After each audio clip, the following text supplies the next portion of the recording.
হরে কৃষ্ণ, সকলকে ধন্যবাদ প্রণাম।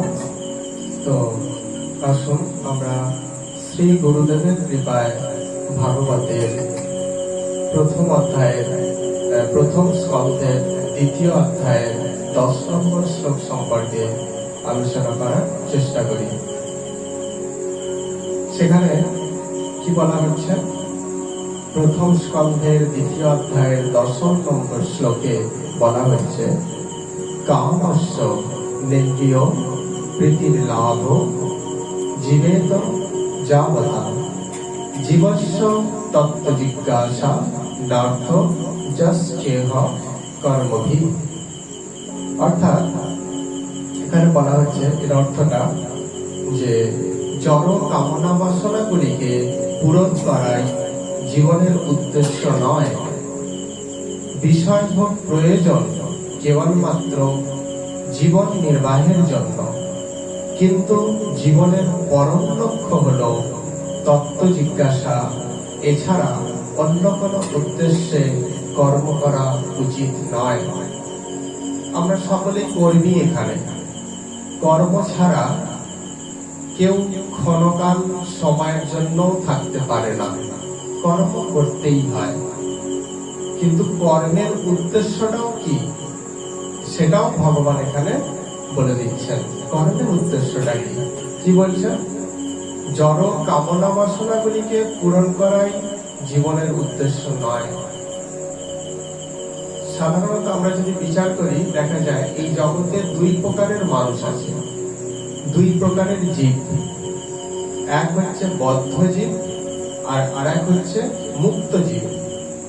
বদ্ধ জীব কি করে? তাদের উদ্দেশ্য হলো এই জড় জগৎকে ভোগ করা এবং জড় জগতের বিষয় আশয়গুলিকে নিজের কুক্ষিগত করা। জড় জাগতিক লাভ, এর বাইরে তারা কিছু বোঝে না। এর জন্য তারা বহু নীচ কাজও করতে পারে, বহুহীন কাজও তারা করতে কুণ্ঠিত হয় না। এইটা হচ্ছে কাদের লক্ষণ? যারা বদ্ধ জীব জগতে। আর মুক্ত জীব তারা জানে। বদ্ধ জীব যেমন জানে না যারা তাদের প্রকৃত পরিচয়টা, তারা যে প্রকৃতপক্ষে চিন্ময় ও শাশ্বত আত্মা, সেই পরিচয়টা তারা নিজেরাই বোঝে না। তাই তারা কি মনে করে? তারা মনে করে এই জড় জগৎকে ভোগ করাটাই হচ্ছে জীবনের চরম লক্ষ্য। জড় জগৎকে ভোগ করব কেন? একদিন মরে যাব, মরে যাওয়ার পর আর কিছুই থাকবে না, সব শেষ। মারা যাওয়া মানে সব শেষ। তাহলে এই জগতে আমি মানব দেহ লাভ করেছি, তাহলে এই মানব দেহটাকে যত ইচ্ছা ভোগ করে নাও, বা এই জীবনটাকে এনজয় করে নাও, যেহেতু মৃত্যুর পর সব শেষ। এটা কাদের ধারণা? এটা হচ্ছে যারা সমাজের বদ্ধ জীব, তাদের ধারণা। কিন্তু সেটা নয়। মৃত্যুর পরেও একটা জীবন আছে, মৃত্যুর পরেও সেই জীবনের একটা গতি আছে। সেই গতি সম্পর্কে তারা অবহিত নয়, সেই জন্য তারা এটা ভাবে। কিন্তু মুক্ত জীব যারা, তারা কিন্তু এই মৃত্যুর পরেও যে একটা জীবনের গতি আছে, সেই গতি সম্পর্কে তারা জানে, যথার্থভাবে জানে। তাই তারা কিন্তু এই জড়জগৎকে ভোগ করার জন্য উৎকণ্ঠিত হয় না। এইটাই ভাগবত এখানে বলছে যে জড় কামনা বাসনাগুলিকে পূরণ করা। এই আমি জড় কামনা বাসনাগুলো পূরণ করব, এটাই হচ্ছে আমার জীবনের লক্ষ্য। এটা কিন্তু লক্ষ্য হওয়া উচিত নয়। বিশেষ করে এই জগতে যারা মনুষ্য দেহ লাভ করেছে, যারা ভারত ভূমিতে জন্মগ্রহণ করেছে, যারা মহাপ্রভুর ছত্র ছায়ায় বা তার কাছাকাছি অঞ্চলে যারা মহাপ্রভুর দেশে যারা জন্মগ্রহণ করেছেন, তাদের কখনোই এই লক্ষ্যটা থাকা উচিত নয়। বিষয়ভোগ প্রয়োজন, এখানে বলছেন যে বিষয়ভোগ প্রয়োজন, কিন্তু সেটা কিসের জন্য? কেবলমাত্র জীবন নির্বাহের জন্য। দেখো, আমাদের এই মানব যে দেহটা আমরা প্রাপ্ত হয়েছি, সেটা জড় দেহ, কিন্তু এই জড় দেহ হলেও কিন্তু এর গুরুত্বপূর্ণ ভূমিকা আছে। দেখো, একটা উদাহরণ দিলে স্পষ্ট হবে। যে একটা সামান্য একটা পলিথিনে আমি একটা সোনার বা হীরের আংটি প্যাকিং করে নিয়ে যাচ্ছি। সেই হতে পারে যে সেই প্যাকিংটা অর্থাৎ পলিথিনের প্যাকিংটার কোনো দাম নেই, মূল্যহীন প্রায়, কিন্তু তাহলেও কিন্তু এই প্যাকিংটার দাম আছে অনেক। কেন না, ওই সোনার বস্তুটাকে আড়াল করে রেখেছে। যদি না আড়াল করে রাখতো তাহলে কি হতো, সেটা ছিনতাই হয়ে যেত। তাহলে এই ক্ষেত্রে কিন্তু সেই কাগজ বা পলিথিনটার দাম হয়তো 1 টাকা বা 2 টাকা হতে পারে, ঠিক কথা, কিন্তু এক্ষেত্রে কিন্তু ভীষণ মূল্য তার। ঠিক সেই রকম আমাদের যে জড় দেহটা, এটা হতে পারে জড়, একদিন বিনষ্ট হয়ে যাবে, কিন্তু এই মানব দেহধারী যে এই দেহটা, মানব যে দেহটা, এটা ভীষণ গুরুত্বপূর্ণ। একে সবসময় সুন্দরভাবে রাখা উচিত, যত্ন করা উচিত। কেন? শরীরের যত্ন না হলে কি হবে? শরীরের যত্ন না হলে শরীর অসুস্থ হয়ে পড়বে, আর অসুস্থ শরীরে কখনোই ভগবানের চিন্তন, ভগবানের নাম করা সম্ভব নয়, সেটা মন বসবে না। সেই জন্য জড় দেহটাকে, এই দেহটা জড় বলে তাকে সবসময় একবার অবজ্ঞা করে যাবো, সেটা কিন্তু বলছে না। সেই জন্য শাস্ত্রে আমাদের কিন্তু বলে দিচ্ছে যে অতি নিদ্রা, অতি আহার, অল্প নিদ্রা, অল্প আহার, এগুলো সবই ভজনের প্রতিবন্ধক, মানে বাধা স্বরূপ। যদি অতি ভোজন করি তাহলেও যেমন শরীরে রোগের প্রাবল্য দেখা দেবে, যদি অল্প, একবারে অল্প ভোজন করি তাহলেও কিন্তু শরীর অসুস্থ হয়ে যাবে। যদি অত্যাধিক নিদ্রামগ্ন হই, নিদ্রায় যায়, তাহলে সেটাও শরীর অসুস্থ হয়ে পড়ে। আর একেবারে অল্প নিদ্রা, সেটাও কিন্তু শরীর অসুস্থ হয়ে পড়ে। এইগুলো কি, শরীর বা মন খিটখিটে হয়ে যায়। তার ফলে কি হয়? ভগবানের ভজনে মন আসে না, ভগবানের ভজন সঠিকভাবে হয় না। সেই জন্য আমাদের এই জড় দেহটাও কিন্তু বিশেষ গুরুত্বপূর্ণ। সেই জন্য ভগবান এখানে বলছেন যে কেবলমাত্র জীবন নির্বাহের জন্য, এই দেহটাকে সুস্থ সুন্দর রাখার জন্য যতটুকু প্রয়োজন সেটা তুমি অবশ্যই গ্রহণ করতে পারো, এতে কোনো দোষ নেই। কিন্তু আমি কখনোই আশা করতে পারি না যে আমি এমন ব্যাংকে এমন টাকা রেখে যাব যে আমার পুরো 200 পুরুষ যেন বসে খায়। 200 পুরুষ বসে খাবে তো তোমার কি? তোমাকে ভগবান এখানে ভজন করতে পাঠিয়েছে, আর তুমি সেই ভজন না করে এখানে অর্জন করতে পাঠিয়েছে তোমাকে, তুমি অর্জন না করে উপার্জন করলে, তবে অর্জনে তোমার মন নেই, তুমি কি করলে? অর্জনের পরিবর্তে উপার্জন করলে। সেই টাকা ব্যাংকেই পড়ে রইল, কিন্তু তোমাকে যে অর্জন করতে পাঠিয়েছিল তুমি অর্জন বিন্দুমাত্র করলে না। তার পরিণাম স্বরূপ তুমি তো নরকে থাকবে। তোমার পরে যে 200 পুরুষ তারা বসে খাবে, তাদের তোমার লাভ কি? তারা তো ভুলেই যাবে একদিন যে এই টাকাগুলো আমার 200 পুরুষ বা 100 পুরুষ আগের কোন এক ব্যক্তি আমাদের জন্য জমিয়ে রেখে গেছেন। সামান্য দাদুর বয়স যদি একটু 80-85 বছর হয়ে যায়, তখনই কি অস্বস্তি বোধ হয়, অস্বস্তি বোধ হয় আমাদের। 80-90 বয়স হয়ে গেলে, তার কথাই আমরা কেউ ভাবি না যে এই মানুষটা একদিন আমাদের জন্য এত কিছু করেছে, সেইটাই আমাদের ভাবার সময় নেই। তাহলে আমি যে চিন্তা করছি যে 100 পুরুষের জন্য করে যাব, তারা আমাকে কি করবে? মনে রাখবে? তারা তখন তোমারই অর্থে বসে বসে ভোগ ঐশ্বর্যে মেতে থাকবে, তোমার কথা ভাবার তাদের টাইমও নেই, সম্মান আর ইচ্ছাও নেই, থাকবে না। তাহলে আমরা এখানে যেটা বলছি, আমরা এখানে অর্জন করতে এসেছি। অর্জন আর উপার্জন দুটো কথা কিন্তু আলাদা। উপার্জন কি? অর্জনের মতো, কিন্তু পুরোপুরি অর্জন নয়। যেমন হ্রদ উপহ্রদ বলা হয়, নগর উপনগর, মানে পুরোপুরি নগর নয়, নগরের মতো বা নগরের কাছাকাছি অঞ্চল, সেটাকে উপনগর বলছে। উপহ্রদ, হ্রদের মতো দেখতে কিন্তু পুরোপুরি হ্রদ নয়, সেই জন্য উপহ্রদ, উপযোগ করছে। ঠিক সেরকম অর্জন আর উপ অর্জন মানে উপার্জন। আমরা এখানে অর্জন করতে এসেছি। কি অর্জন? শ্রী হরি ভক্তি, কৃষ্ণ ভক্তি, অর্জন করতে এসেছি, কিন্তু সেই অর্জনকে আমরা দূরে রেখে দিয়ে আমরা উপার্জনে ব্যস্ত। কোথায় গেলে আমার 2 টাকা আসবে, বা কোথায় গেলে বা কি করলে আমার এত টাকা লাভ হবে, এগুলো সব উপার্জন। হ্যাঁ, ভগবান উপার্জন করতে বারণ করছেন না। জীবন নির্বাহের জন্য যেটা প্রয়োজন তুমি অবশ্যই সেটা করো, সেটা কোনো দোষ নেই। এই জন্য এখানে বলছে বিষয় ভোগ প্রয়োজন কেবলমাত্র জীবন নির্বাহের জন্য। এই জীবনটাকে নির্বাহ করার জন্য যেটা প্রয়োজন সেটা তুমি অবশ্যই করতে পারো। হ্যাঁ, কিন্তু জীবনের পরম লক্ষ্য হলো তত্ত্ব জিজ্ঞাসা।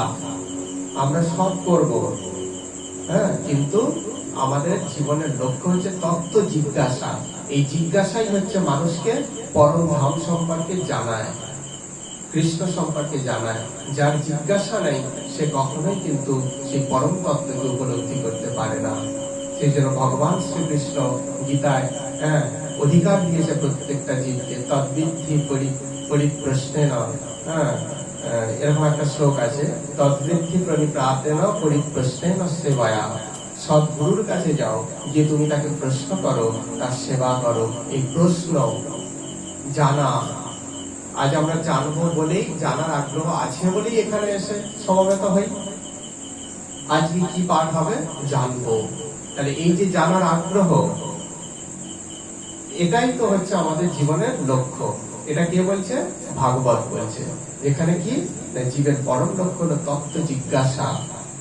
জিজ্ঞাসা করো। মহাপ্রভুকে গোস্বামীগণ জিজ্ঞাসা করছেন, হ্যাঁ, কি বলছেন তারা? না, বলছেন কে আমি, কেন মরে যারে তাপত্রয়। প্রভু, আমি তো, অর্থাৎ এর মানে হচ্ছে যে আমি তো চিরকাল যা কিছু করছি সুখী হব বলে, একটু সুখ পাবো বলে, একটু আনন্দ উপভোগ করবো বলে, কিন্তু আমি কে, বা কে যারে তাপত্রয়, অর্থাৎ আমাকে জর্জরিত করে দিচ্ছে। তাপত্রয় মানে 3টে তাপ, অর্থাৎ আদি ভৌতিক, আদি দৈবিক আর আধ্যাত্মিক, এই 3টে তাপ আমাকে জর্জরিত করে দিচ্ছে। কে সেটা? আর আমি বা কে? আমার জীবনের গতি কি? মহাপ্রভুকে জিজ্ঞাসা করছেন। তাহলে এই যে জিজ্ঞাসা, যতক্ষণ না জিজ্ঞাসা করবে ততক্ষণ তো মহাপ্রভু বলতে পারছে না। তাহলে আমাদের জীবনে এইগুলো বাস্তববাদী হতে হবে, বাস্তবটাকে বিচার করতে হবে।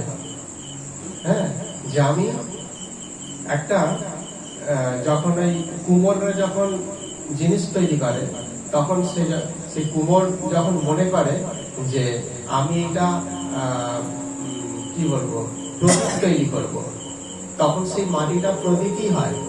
মানে সে হাতের কায়দায় এমন ভাবে তৈরি করে, সেটা কি হয়, প্রদীপই হয়ে যায়। ওই অন্য কিছু হয়ে যায় না, তো মালসা বা সরাতো হয়ে যায় না।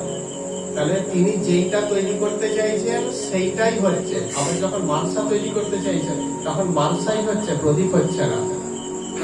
অর্থাৎ যেটা তৈরি করতে চাইছেন সেটাই হচ্ছে।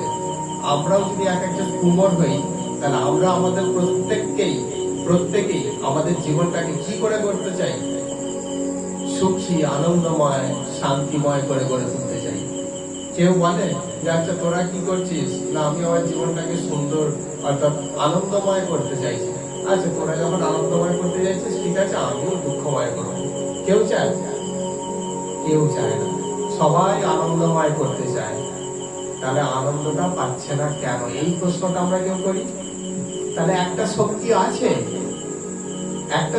আছে, যে শক্তিটা আমাদের এই আনন্দ পেতে বাধা সৃষ্টি করছে। কে সেই শক্তি?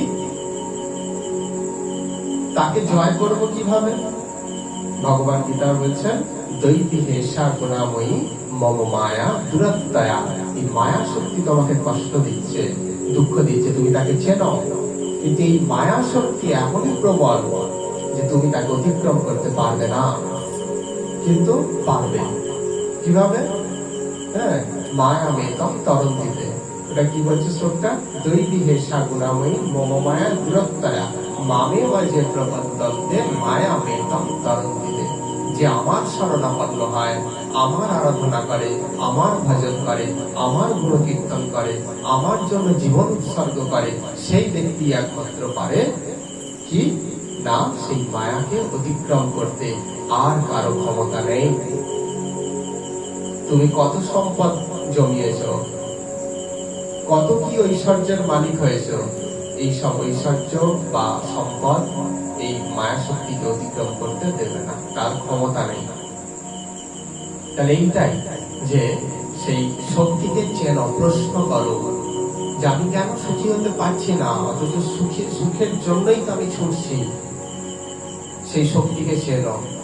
এই জিজ্ঞাসা হচ্ছে আমাদের জীবনে একটা ভীষণ গুরুত্বপূর্ণ।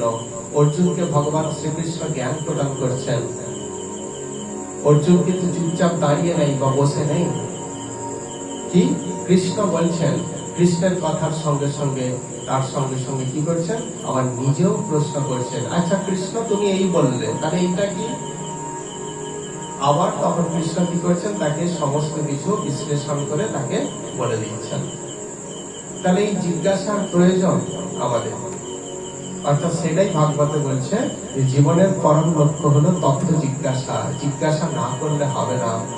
এক ব্যক্তি কোথাও বেড়াতে গিয়েছিল, হ্যাঁ, আমার কাছে এসেছে, সে বলতে চাইছে আমি যেখানে বেড়াতে গিয়েছিলাম তার বর্ণনা করতে চাইছে, কিন্তু আমি তাকে জিজ্ঞাসা করছি না কিছু।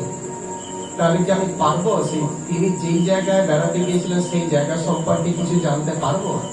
কিন্তু আমি যদি তাকে জিজ্ঞাসা করি, হ্যাঁ রে তুই বেড়াতে গিয়েছিলি সেখানে, তো জায়গাটা কেমন বা কিরকম বা এরকম যদি জিজ্ঞাসা করি, তবে তো সেই জায়গা সম্পর্কে আমার ধারণা জন্মাবে।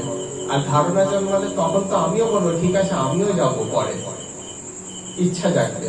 ঠিক সেই রকম যে সেই যে দিব্য ধামের যে বর্ণনা দেয়া হয়েছে, সেইটা তত্ত্বজ্ঞানী পুরুষের কাছ থেকে জানো। সেই ধামটা কিরকম? সেই ধামটা আনন্দ দিয়ে তৈরি।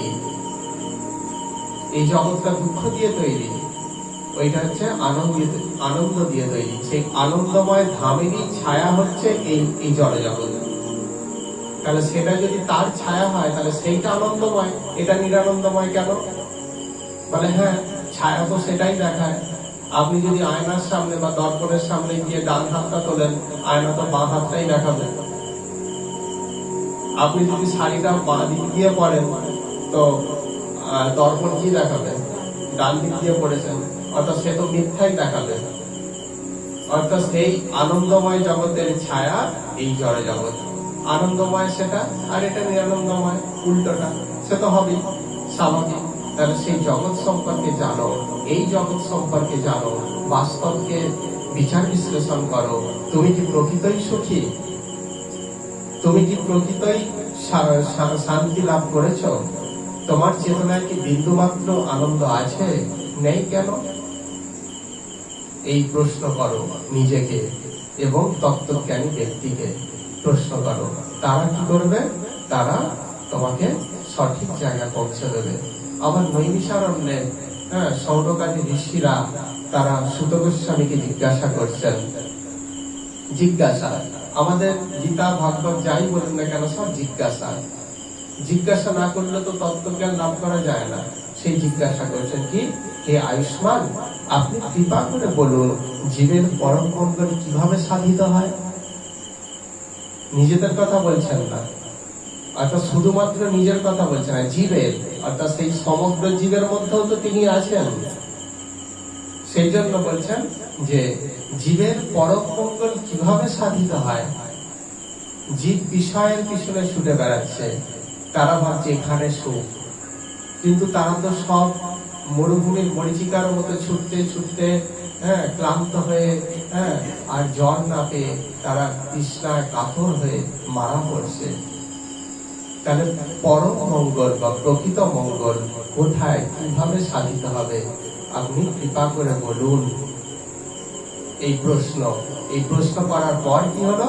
সেই সৌনকাদি ঋষিগণের কাছে সুত গোস্বামী সমগ্র ভাগবত বর্ণনা করলেন যে দেখো এইটাই হচ্ছে শান্তির পথ, ভাগবত ধর্মই হচ্ছে প্রকৃত পথ, সত্যের পথ, আনন্দের পথ, মুক্তির পথ।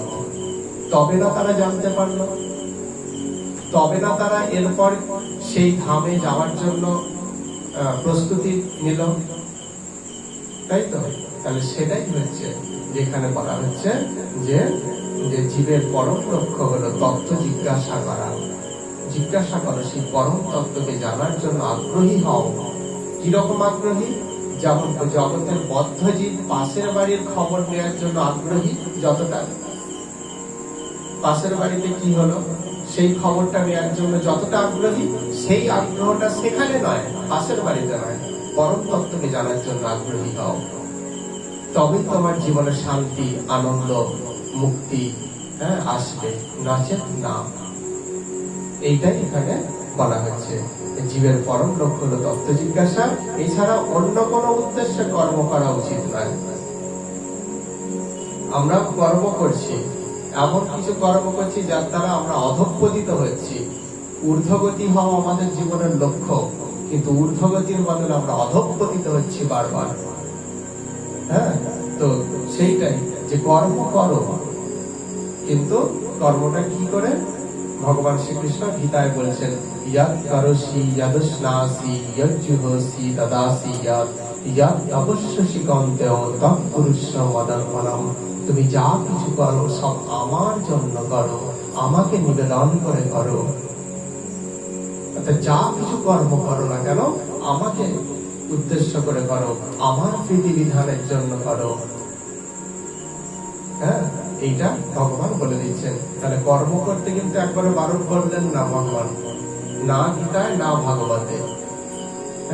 তো তিনি কি বলছেন? কর্ম করো, কিন্তু কর্মের একটা লিমিট আছে, সেইটা মেনে, এবং কর্মের একটা উদ্দেশ্য আছে, সেই উদ্দেশ্যটাকে মেনে তুমি কর্ম করো। যদি সেটা করতে না পারো, তাহলে তুমি এই জড়জগতেই জন্ম মৃত্যুর বন্ধনে বারবার আবর্তিত হতে থাকবে। আর জন্ম আর মৃত্যুর মাঝে কি হবে? যে দুঃখ, বেদনা, যন্ত্রণা, সেগুলো একটার পর একটা ভোগ করবে। তুমি আমার অংশ, অর্থাৎ আনন্দময়ের অংশ। তোমার উচিত নয় ওইভাবে দুঃখ, কষ্ট, যন্ত্রণা ভোগ করা। তুমি আমার কাছে ফিরে এসো। কি করে? আমাকে নিয়ে কর্ম করো, আমাকে ভালোবাসো। ভগবান যেটা বলছেন গীতায়, যে মন্মনা ভব মদ ভক্ত মদ যাজি মাম নমস্কুরু মামে বৈশ্যসি যুক্তৈবং আত্মানম মদ পরায়ণ। অর্থাৎ হে অর্জুন, তুমি তোমার মনটাকে আমার ভাবনায় নিযুক্ত করো, এটাও একটা কাজ। তুমি আমার ভক্ত হও। আমরা কিসের ভক্ত? সংসারের ভক্ত, কৃষ্ণের ভক্ত নই, হতে পারলাম না। ওই জন্য মহাত্মারা কি বলছেন? যদি ফুল হয়ে ফুটতে হয়, যদি সরোবরে জন্মই নাও, তবে পদ্ম হয়ে জন্মগ্রহণ করো। কেন? সেই পদ্ম একদিন গোবিন্দ চরণে যাবে। কচুরি পানা হয়ে জন্মগ্রহণ করো না। কচুরি পানা জলে প্রস্ফুটিত হয়ে জলেই ঝরে যাবে, সে আর গোবিন্দ চরণে যেতে পারবে না। অর্থাৎ আমাদের জীবনটাকে পদ্মের মতো সুন্দর করো, এই সংসার রূপ সরোবরে পদ্মের মতো সুন্দর করো, তাহলে গোবিন্দকে প্রাপ্ত হবে, তার চরণে পৌঁছাতে পারবে। আর কচুরি পানার মতো হয়ে থাকলে সেখানে প্রস্ফুটিত হয়ে সেখানেই ঝরে পড়বে, তোমার অস্তিত্ব দুঃখ সাগরে ডুবে বিলীন হবে। তুমি কি চাও? কোনটা চাও? আমার জন্য কর্ম করো, আমার ভক্ত হও, আমাকে নমস্কার করো। কে বলছেন? কৃষ্ণ বলছেন, আমাকে নমস্কার করো, আমার ভজন করো, মজ্জাজি মাম নমস্কুরু। আমি তোমাকে কথা দিচ্ছি যে আমি তোমাকে সমস্ত পাপ থেকে মুক্ত করে আমি আমার সেই পরম ধামে তোমাকে স্থান দেব। কেন দেব? তুমি আমাকে স্থান দিয়েছো তোমার হৃদয়ে। আপনি যদি আমাকে কিছু দেন, তার বিনিময়ে আমারও তো উচিত আপনাকে কিছু একটা দেওয়া। ঠিক সেরকম ভক্ত ভগবানকে যদি হৃদয়ে স্থান দেয়, ভক্ত দরিদ্র, তাই তার ছোট্ট হৃদয়ে ভগবানকে স্থান দিল, কিন্তু ভগবান অনন্ত, তিনি কোথায় স্থান দেবেন? যার বেশি দেওয়ার ক্ষমতা সে বেশি দেয়, যার অল্প দেওয়ার ক্ষমতা সে অল্প দেয়, কিন্তু দিতে হয়। দেওয়া নেওয়ার জগতে দিতে হয়, নিতেও হয়। তাহলে ভগবানকে তুমি স্থান দিয়েছো তোমার হৃদয় মন্দিরে, তার প্রতিদান স্বরূপ ভগবান তোমাকে তার নিত্য আনন্দময় চির জগতে চিরকালের জন্য স্থান দেবে। তুমি সেই উদ্দেশ্যে কর্ম করো, এবং তোমার উদ্দেশ্য হচ্ছে, লক্ষ্য সেটাই হওয়া উচিত যে তুমি, তোমার প্রতিজ্ঞা করা উচিত যে হ্যাঁ আমি সেই উদ্দেশ্যেই কাজ করব। সংসারের প্রকৃত আপন হচ্ছে শ্রীকৃষ্ণ, বাকি সব পর নয়। পর প্রত্যেকে অনাত্মীয়, এ কথা বলছে না, কিন্তু কৃষ্ণের মতো পরমাত্মীয় বা কৃষ্ণের মতো পরম প্রিয় বা কৃষ্ণের মতো পরম বন্ধু আর জগতে নেই। এটা আমরা আমাদের উপলব্ধি শক্তিটাকে হারিয়ে ফেলেছি বলে সেটা আমরা উপলব্ধি করতে পারি না, কিন্তু উপলব্ধির ক্ষমতাটাকে জাগ্রত করলে আমরা অবশ্যই বুঝতে পারবো যে তিনি কতটা দয়ালু, কতটা কৃপাময়, কতটা আমাদের জন্য ভাবেন, কতটা আমাদের পরম বন্ধু উপলব্ধি করতে পারবো। সেই জন্য আমরা ভাগবতের এই শ্লোকটা থেকে যদি আমরা আজ থেকে এই প্রতিজ্ঞা করি যে সত্যি এবার ভগবানের উদ্দেশ্যে কাজ করব, ভগবানের সন্তুষ্টি বিধানের জন্য কাজ করব, জড় কামনা বাসনাগুলিকে আমরা আমাদের চেতনা থেকে বা আমাদের বুদ্ধি থেকে বা আমাদের হৃদয় থেকে আমরা দূরীভূত করে দেব। যদি আমরা এই প্রতিজ্ঞা করতে পারি তাহলে অবশ্যই আমাদের এই আলোচনা সার্থক হবে। হ্যাঁ, এটাই বলা হচ্ছে। তো আজকের এই আলোচনা আমরা এখানেই বিশ্রাম দেব। হরে কৃষ্ণ। বাঞ্ছাকল্পতরুভ্যশ্চ কৃপা সিন্ধুভ্যেব চ পতিতানাং পাবনেভ্যো বৈষ্ণবেভ্যো নমো নমঃ। সকলকে দণ্ডবৎ প্রণাম। হরে কৃষ্ণ।